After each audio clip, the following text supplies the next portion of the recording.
In a shocking turn of global events, the United States and Israel, two of the world's most powerful military forces, have officially signaled their willingness to enter a ceasefire agreement with Iran after a long and devastating conflict that has left the Middle East and much of the world on edge.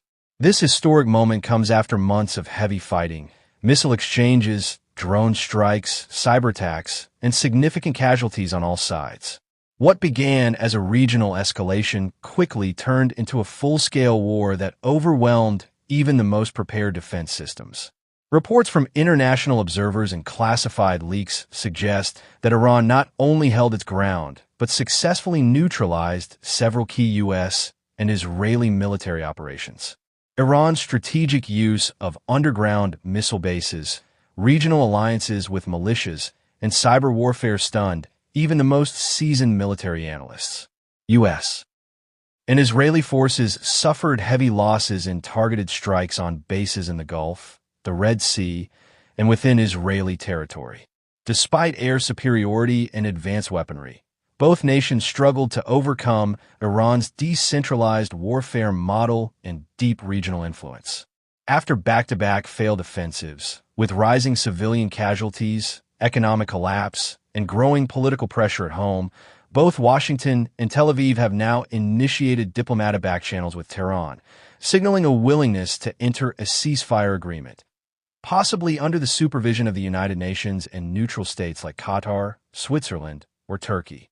Iranian state media responded by confirming that talks are being considered, but with strict conditions. Tehran is reportedly demanding the removal of all foreign troops from nearby regions, the lifting of long-standing economic sanctions, and an acknowledgement of Iran's security rights in the region. The supreme leader of Iran, Ayatollah Khamenei, released a statement saying, "Our victory was not just on the battlefield. It was a stand against oppression and injustice. If peace is to be discussed, it must be fair and on our terms." Asterisk. In Washington, the tone is dramatically different. The U.S. president addressed the nation from the White House, calling the situation deeply regrettable and stating that peace is now a global necessity. Israel's prime minister echoed similar sentiments, saying, "We fought with all our strength, but the time has come to prioritize the safety of our people and seek a new path forward." Asterisk. The world has reacted with surprise and hope.